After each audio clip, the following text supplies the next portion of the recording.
नमस्कार दोस्तों, मैं इंद्रजीत। फ्रेंड, आप सबका बहुत बहुत स्वागत है हमारे चैनल में। यदि चैनल में आप पहली बार विजिट कर रहे हैं तो जरूर एक बार चैनल को सब्सक्राइब कर लीजिएगा। वीडियो अच्छा लगे तो लाइक शेयर करने में कोई कसर नहीं छोड़िएगा। फ्रेंड, आज हम आपके लिए साइंस के महत्वपूर्ण प्रश्न लेकर आए हैं, जो कि हमारा पहला चैप्टर सौर मंडल से है। सौर मंडल से हर साल क्वेश्चन एग्जाम में पूछे जा रहे हैं। उसके अकॉर्डिंग यह जो वीडियो है वो तैयार किया गया है। आशा करता हूं आपको पसंद आएगा। चलिए देर ना करते वीडियो को स्टार्ट करते हैं। पहला क्वेश्चन आपको स्क्रीन पर दिखाया जा रहा है। लगभग 3 लाख किलोमीटर पर सेकंड की चाल से प्रकाश एक वर्ष में जितनी दूरी तय करता है वह कहलाता है, जिसके ऑप्शन है लीप वर्ष, प्रकाश वर्ष, एक वर्ष और सौर वर्ष। तो देखिएगा, बहुत ही सरल क्वेश्चन है आपके लिए। तो इसका करेक्ट आंसर हो जाएगा ऑप्शन नंबर बी, प्रकाश वर्ष। अब हम समझते हैं कि आखिर प्रकाश वर्ष होता क्या है। तो प्रकाश एक वर्ष में जितनी दूरी तय करता है उसे प्रकाश वर्ष कहते हैं। इसके द्वारा अंतरिक्ष में दूरी मापी जाती है। अर्थात अंतरिक्ष में यदि आपको दूरी मापनी है तो वहां आप टेप लेकर तो जाएंगे नहीं, तो प्रकाश वर्ष के द्वारा दूरी का मापन वहां किया जाता है। क्लियर? इसे हम अंतरिक्ष में दूरी की इकाई भी कह सकते हैं। साथ ही कुछ और फैक्चुअल चीज मैं आपको बताता हूं, जो कि आपके एग्जाम के दृष्टिकोण से बेहद इंपॉर्टेंट है। इसको आप नोट करके रखिएगा, यहीं से क्वेश्चन बनेंगे एग्जाम में। जैसे प्रकाश एक सीधी रेखा में गमन करता है। प्रकाश सदैव सरल रेखा में ही गमन करता है, ध्यान रखिएगा। साथ ही इसे गमन करने के लिए किसी माध्यम की आवश्यकता नहीं होती। जैसे हम बात कर रहे हैं तो ध्वनि के लिए माध्यम की आवश्यकता होती है, लेकिन प्रकाश के गमन के लिए माध्यम की आवश्यकता नहीं होती है। ये आप क्लियर नोट डाउन करके रखेगा, जितना भी अभी मैं फैक्ट बताने वाला हूं। साथ ही प्रकाश की चाल, ये भी आपको पूछा जा सकता है। तो प्रकाश की चाल होती है 3 × 10⁸ मीटर पर सेकेंड। ओके, इसी में आप देखिएगा, प्रकाश की चाल को यदि आपको घटते क्रम या बढ़ते क्रम में पूछ ले तो आपको पता होना चाहिए। तो प्रकाश की चाल जो होती है वो सर्वाधिक होती है निर्वात में, उसके बाद गैस अर्थात वायु में, इसके पश्चात द्रव, और फाइनली लास्ट में आएगा आपका ठोस। यहां सबसे कम होता है। तो प्रकाश की चाल निर्वात में अधिकतम और ठोस में न्यूनतम होती है। साथ ही ब्रह्मांड में सूर्य, तारे और अन्य खगोलीय पिंड प्रकाश के प्राकृतिक स्रोत हैं। प्रकाश के कृत्रिम स्रोत बिजली के बल्ब, मोमबत्ती आदि हैं। तो आशा करता हूं यह टॉपिक आपको बहुत अच्छे से समझ आ रहा होगा। चलिए वीडियो में आगे बढ़ते हैं। नेक्स्ट क्वेश्चन बेहद शानदार लिया हमने। क्वेश्चन है, क्षुद्र ग्रह किन 2 ग्रहों के बीच उपस्थित होते हैं? जिसके ऑप्शन है मंगल और बृहस्पति, मंगल और शनि, मंगल और पृथ्वी, मंगल और शुक्र। चलिए इसको थोड़ा अपन समझ लें, फिर आंसर देखेंगे।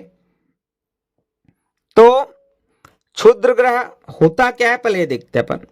क्षुद्र ग्रहों को लघु ग्रह भी कहा जाता है, ये भी आप ध्यान रखिएगा। ये चट्टानी वायुहीन अवशेष है जो हमारे सौर मंडल के गठन के बाद से बचे हुए हैं। क्लियर? तो इसका आंसर आप देखिएगा, तो क्षुद्र ग्रहों की जो कक्षाएं होती है वो मंगल और बृहस्पति के बीच में होती है। यदि आपने सौर मंडल देखा होगा तो सौर मंडल में आपको क्लियर समझ आता होगा कि जो आपका मंगल ग्रह है और बृहस्पति ग्रह है उनके बीच में आपको मिलेगा क्षुद्र ग्रह। क्लियर? चलिए आगे देखते हैं। क्वेश्चन है, वह कौन सा धूमकेतु है जो 76 वर्ष बाद दिखाई देता है? ऑप्शन है आपका Halley, option B Orion, option C कालपुरुष, ऑप्शन नंबर डी है आपका मृग। यह क्वेश्चन आपको एग्जाम में ऑलरेडी पूछा गया है, इसलिए जानना बहुत जरूरी है आपके लिए। देखिए बहुत ही शानदार क्वेश्चन है ये। इसका करेक्ट आंसर रहेगा option number A, Halley, Halley धूमकेतु। अब कुछ फैक्ट मैं आपको बता रहा हूं उसको आप नोट डाउन करके रखिएगा। धूमकेतु नियमित कक्षाओं में सूर्य के चारों ओर घूमते हैं। धूमकेतु जमे हुए गैसों से बने होते हैं जो चट्टानी और धातु सामग्री को एक साथ रखते हैं। साथ ही हैली धूमकेतु को आखिरी बार 1986 में पृथ्वी के आसमान में देखा गया था। तो आपका क्वेश्चन बन सकता है कि अगली बार उसको कब देखा जा सकता है। तो अभी अभी हमने इस प्रश्न में देखा है कि 76 वर्ष के बाद आपको दिखाई देगा वो। तो लास्ट टाइम में दिखा है 1986 में, उसमें आप 76 प्लस करिएगा तो आएगा आपका 2062। मतलब 1986 से 76 साल बाद हेली धूमकेतु को अपन देख सकते हैं 2062 में। साथ ही एक और महत्वपूर्ण क्वेश्चन इससे बनता है, मैकनॉट धूमकेतु को 2007 में प्रशांत महासागर के ऊपर देखा गया था। यह मापा गया सबसे बड़ा धूमकेतु था। यह आप नोट डाउन करके रखिएगा, बहुत इंपॉर्टेंट क्वेश्चन मैं आपको बता रहा हूं। ओके, चलिए नेक्स्ट क्वेश्चन देखिएगा। ऐसे खगोलीय पिंड जो स्वयं ऊष्मा तथा प्रकाश उत्सर्जित करते हैं, जिसके ऑप्शन है सूर्य, तारा, ऑप्शन सी आपका ए और बी दोनों, ऑप्शन नंबर डी है, इनमें से कोई नहीं। चलिए प्रश्न समझिएगा। प्रश्न पूछा है आपको, खगोलीय पिंड जो स्वयं ऊष्मा तथा प्रकाश उत्सर्जित करते हैं। अब इसको समझना पड़ेगा आपको कि आखिर यार खगोलीय पिंड होता क्या है। तो सबसे पहले हम खगोलीय पिंड के बारे में जानते हैं, फिर आंसर देखेंगे। देखिए, सूर्य, चंद्रमा तथा रात्रि के समय आकाश में चमकने वाले वे सभी पिंड खगोलीय पिंड कहलाते हैं। कुछ खगोलीय पिंड बहुत बड़े और गर्म होते हैं, वे गैसों से बने होते हैं। साथ ही उनकी अपनी ऊष्मा और प्रकाश होती है जिसे वे बड़ी मात्रा में उत्सर्जित करते हैं। इन खगोलीय पिंडों को तारे कहा जाता है। जैसे उदाहरण से आप समझिएगा, सूर्य जो है वह एक तारा है। तो आपको समझ आया होगा खगोलीय पिंड किसको बोलते हैं। साथ ही मैं आपको ग्रह और उपग्रह दोनों बता देता हूं, ध्यान से समझिएगा। ग्रह किसे कहेंगे हम? कुछ खगोलीय पिंडों की अपनी ऊष्मा और प्रकाश नहीं होती, वे तारों की रोशनी से जगमगाते हैं। ऐसे पिंडों को ग्रह कहा जाता है। उसी प्रकार उपग्रह का भी आप डेफिनेशन देख लीजिएगा।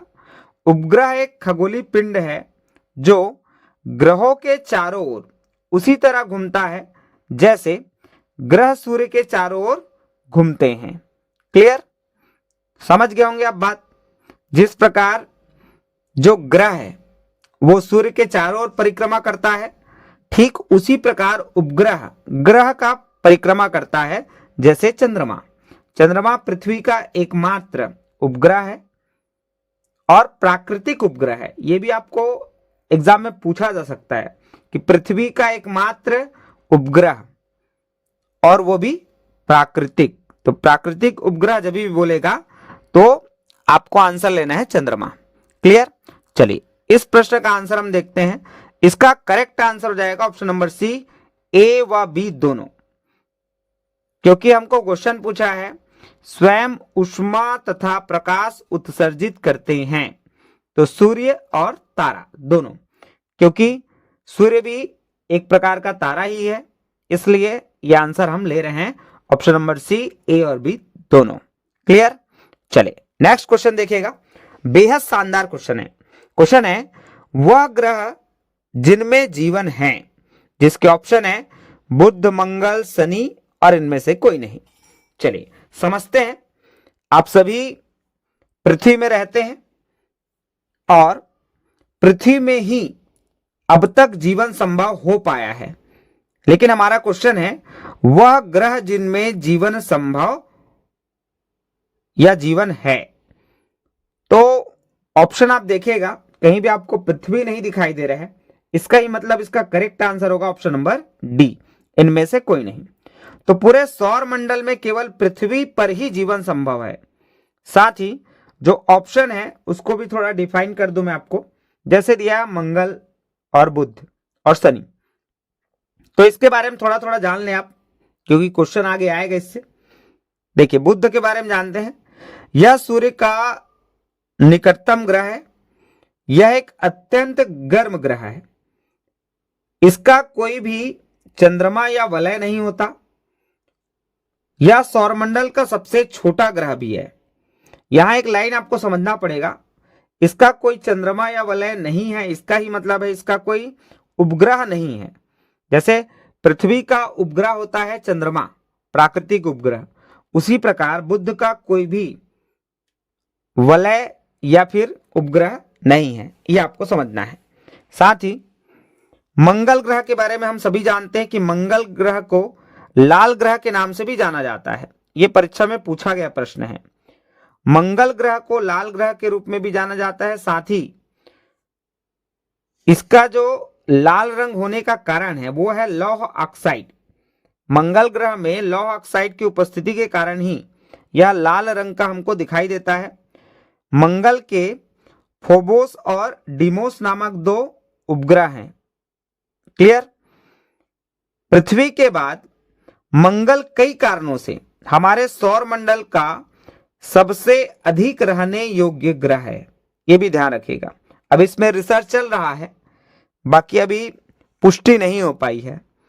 साथ ही शनि के बारे में भी थोड़ा हम जानेंगे। शनि को सौर मंडल का गहना कहा जाता है।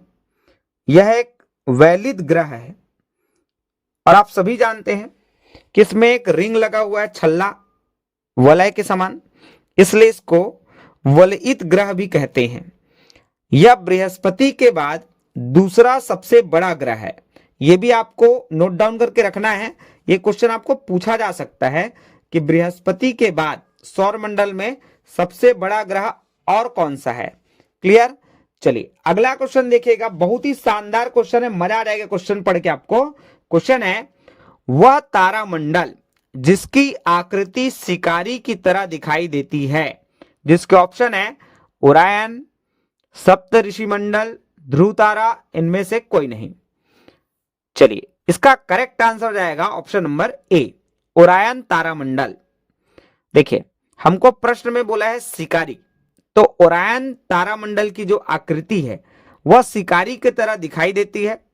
साथ ही सप्त ऋषि ऊर्जा मेजर तारामंडल का दूसरा नाम है, जिसमें 7 तारों का समूह होता है। यह भी क्वेश्चन आपको पूछा जा सकता है कि सप्त ऋषि मंडल में कितने तारों का समूह होता है, तो 7 तारों का समूह होता है। साथ ही एक और चीज आपको बता देता हूं, ऑप्शन नंबर सी, जैसे ध्रुव तारा लिखा है इसके बारे में, तो ध्रुव तारा भौगोलिक उत्तर दिशा को इंगित करता है ना। हमारे बुजुर्ग हमको बताया करते थे कि जो ध्रुव तारा है वो जिधर उगता है शाम को, रात को, जब भी, तो वो उत्तर दिशा को इंगित करता है ना। ऐसे हम जान सकते हैं उत्तर दिशा को करके, हमारे बुजुर्ग हमको बताया करते थे। क्लियर? चलिए नेक्स्ट क्वेश्चन देखिएगा। सूर्य के प्रकाश को पृथ्वी तक पहुंचने के लिए कितना समय लगता है, जिसके ऑप्शन है, option A 8.1 second, option B 8.3 second, option C 8.5 और ऑप्शन नंबर डी है 8.7। तो इसका करेक्ट आंसर हो जाएगा option number B 8.3 second. Clear? अच्छा, आपको पेपर में यह भी क्वेश्चन पूछ सकता है, अभी तो हम सूर्य का बता रहे हैं पृथ्वी तक पहुंचने का कितना टाइम लगेगा, लेकिन आपको पूछा जा सकता है चंद्रमा के प्रकाश को पृथ्वी तक पहुंचने में कितना टाइम लगेगा। तो इसका करेक्ट आंसर हो जाएगा 1.3 सेकेंड। क्लियर? जब आपको सूर्य का प्रकाश पूछेगा तो 8.3 और चंद्रमा के प्रकाश को बोलेगा तो 1.3। ये दोनों ही पॉइंट आपको अच्छे से याद करना है। मैं आपको बार बार बोल रहा हूं कि आप नोट डाउन करते चलिए सारा चीज, क्योंकि एग्जाम के टाइम में आपके पास इतना टाइम नहीं रहेगा कि आप मेरे वीडियोस देखते रहेंगे। यदि आपके पास लिखा हुआ होगा तो आप जितने भी फैक्ट हैं उसको पढ़ेंगे और आपका सिलेक्शन हो जाएगा। क्लियर? चलिए नेक्स्ट क्वेश्चन देखिएगा।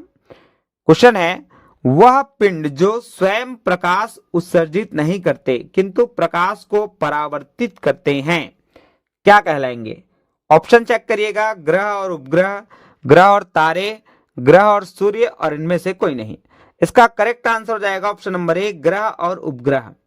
अब मैंने आपको पिछली बार बताया ही था ग्रह और उपग्रह, एक बार और आपको रिमाइंड करा देता हूं। देखिए, ग्रह क्या होगा?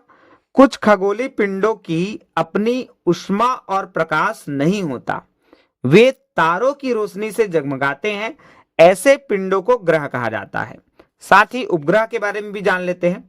उपग्रह एक खगोलीय पिंड है जो ग्रहों के चारों ओर उसी तरह घूमता है जैसे ग्रह सूर्य के चारों ओर घूमते हैं, अर्थात उपग्रह, सैटेलाइट, ये आपको जानना है।